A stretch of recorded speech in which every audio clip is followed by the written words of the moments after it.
Assalamualaikum warahmatullahi wabarakatuh. Perkenalkan, nama saya Ani Kurniawati, NPM 1911011003, Prodi S1 Manajemen, Fakultas Ekonomi dan Bisnis Universitas Lampung. Di sini saya akan memaparkan materi tentang Supply Chain Management. Studi yang saya ambil adalah analisis pada PT Carrefour Indonesia. Selamat menyaksikan. Kita mulai yang pertama dari definisi dari supply chain management itu sendiri. Menurut Council of Logistic Management dari Puncawan 2005, supply chain management adalah koordinasi sistematis dan strategis akan fungsi-fungsi bisnis tradisional dalam dan lintas perusahaan dalam sebuah rantai persediaan untuk mengembangkan kinerja jangka panjang dan keseluruhan rantai persediaan. Yang selanjutnya ada tujuan dari supply chain management.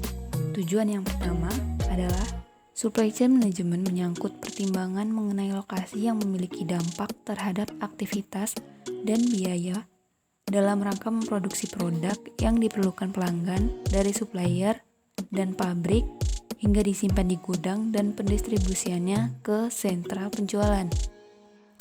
Tujuan yang kedua adalah mencapai efisiensi aktivitas dari biaya seluruh sistem, total biaya sistem dari transportasi hingga distribusi persediaan bahan baku, proses kerja, dan barang jadi. Tujuan yang ketiga adalah untuk memastikan sebuah produk berada pada tempat dan waktu yang tepat untuk memenuhi permintaan konsumen tanpa menciptakan stok yang berlebihan ataupun kekurangan. Tujuan yang keempat, untuk memastikan seluruh item barang berada pada tempat dan waktu yang tepat, agar dapat memberikan keuntungan yang terbaik dan servis yang terbaik kepada customer. Tujuan yang kelima atau yang terakhir adalah memaksimalkan nilai organisasi industri yang berdampak pada kenaikan profit dan hubungan baik antar organisasi. Pembahasan selanjutnya adalah komponen dasar dari supply chain management. Yang pertama ada plan atau perencanaan. Tujuannya adalah agar tercapainya efisiensi dan efektivitas biaya, serta terjaminnya kualitas produk hingga sampai ke tangan konsumen. Yang kedua ada source atau sumber barang. Perusahaan harus memilih supplier bahan baku yang kredibel untuk mendukung proses produksi yang akan dilakukan. Oleh karena hal tersebut, manajer SCM harus dapat menetapkan harga, mengelola pengiriman dan pembayaran bahan baku, serta menjaga dan meningkatkan hubungan bisnis terhadap supplier. Yang ketiga ada make atau manufacturing, dan ini adalah proses terpenting dalam SCM itu sendiri, di mana manajer SCM melakukan penyusunan jadwal aktivitas yang dibutuhkan dalam proses produksi, mulai dari uji coba produk, pengemasan, dan persiapan pengiriman produk. Yang selanjutnya ada deliver atau pengiriman. Perusahaan memenuhi order dari permintaan konsumen, mengelola jaringan gudang penyimpanan, memilih distributor, serta mengatur sistem pembayaran. Yang terakhir ada return atau pengembalian. Fungsinya antara lain untuk membuat layanan aduan konsumen yang memiliki masalah dengan produk yang dikirimkan atau produk cacat. Carrefour di Indonesia berdiri pada tahun 1996 dengan membuka gerai pertama di bulan Oktober 1998. Pada saat yang sama, Continent sebagai perusahaan retail Prancis membuka gerai pertamanya di Indonesia.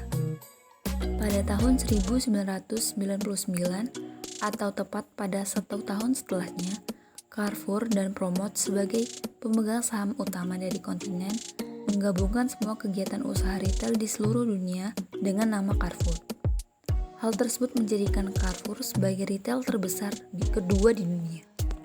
Carrefour Indonesia memperkenalkan konsep hypermarket dan menyediakan alternatif belanja yang baru di Indonesia kepada pelanggannya.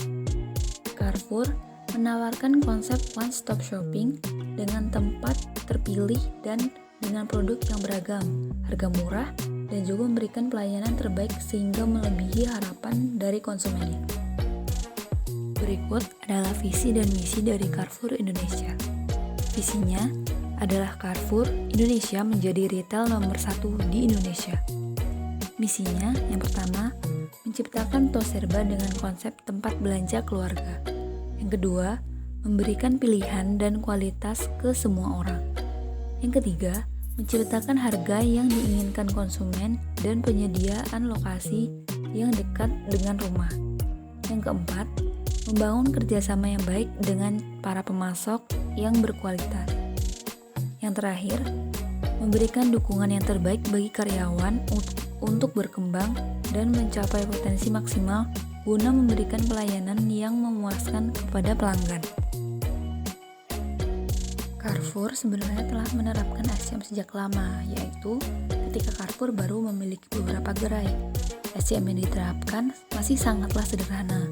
Fungsinya hanya untuk membantu proses penerimaan barang di gerai dan masih terfokus pada barang pangan cepat saji. Berikut adalah beberapa kendala yang dihadapi Carrefour sebelum melakukan implementasi SCM yang baru. Yang pertama, ada sistem informasi yang tidak efektif dan efisien. Hal ini dikarenakan pengolahan data yang menjadi tidak akurat dan sulit melakukan pengaturan dan mengontrol aktivitas suplai, produksi, dan pengiriman di setiap gerai yang ada. Yang kedua, sulitnya dalam mendistribusikan barang ke setiap gerai Carrefour. Hal ini dikarenakan gerai yang jaraknya terlalu jauh, distribusi yang memerlukan banyak tenaga dan biaya. Yang ketiga, adanya kendala komunikasi antara Carrefour dengan pemasok. Hal ini biasanya terjadi karena miscommunication, terjadinya pada saat pemesanan dan pengiriman, terjadinya salah input data, dan sebagainya. Yang keempat, kurangnya loyalitas pemasok terhadap Carrefour. Pemasok lebih mementingkan pelanggan lainnya, baik pada saat melayani permintaan maupun kualitas produk yang diberikan. Yang terakhir adalah loss of sale, kendala terhadap ketersediaan stok barang bagi pelanggannya. Konsumen yang seharusnya dapat membeli barang-barang yang mereka butuhkan, tetapi karena waktu pemesanan barang yang cukup lama, serta kerusakan barang membuat konsumen harus kehilangan produk yang mereka inginkan, sehingga Carrefour kehilangan pelanggannya. Setelah beberapa kendala mengenai supply chain manajemen lama milik Carrefour, di sini Carrefour mulai menetapkan supply chain manajemen yang baru. Carrefour kemudian membeli sebuah aplikasi ternama khusus untuk rantai pasokan dan sekaligus mampu menjalankan warehouse management system, yakni software Infolog Solution Pvt Ltd. Program yang ditangani Infolog antara lain yang A. Inbound Logistics, merupakan aktivitas penerimaan dan penggudangan barang. Kegiatan ini meliputi Advanced Shipping Notification, reservasi lokasi, dan pathway. Yang B. Perencanaan dan pengadaan. Persediaan Carrefour menetapkan tingkat persediaan untuk menjalankan operasional hariannya, tetapi karena Carrefour menggunakan sistem cross-dock yang bersifat just in time, sehingga persediaan yang ada menjadi sangat sedikit dikarenakan fungsi utama gudang untuk mendistribusi produk. Yang C, ada operasi gudang. Kegiatan operasi gudang meliputi mendefinisikan tipe gudang, manajemen ruang berdasarkan kapasitas dan volume, cycle count, dan stock adjustment. Yang D, ada outbound logistik. Aktivitas outbound logistik meliputi penangkapan pesanan pembeli, distribusi, dan penjualan, pembuatan daftar angkut berdasarkan aturan angkut dan konfirmasi angkut, konfirmasi pemuatan dan pengiriman, pembuatan invoice, dan packing. Dan yang terakhir ada laporan. Laporan yang dibuat untuk keperluan manajemen dan teknis terdiri atas beberapa laporan berikut. Yang pertama ada resep dan pengiriman, yang kedua ada buku besar dan laporan persediaan, ketiga ada daftar angkut dan daftar kemas, yang keempat ada invoice, yang kelima ada laporan saran lokasi penyimpanan, yang keenam ada laporan saran persediaan SKU, yang ketujuh ada laporan cycle count, yang kedelapan ada full time fulfillment, yang ke-9 ada lokasi kosong, yang ke-10 ada kartu stok.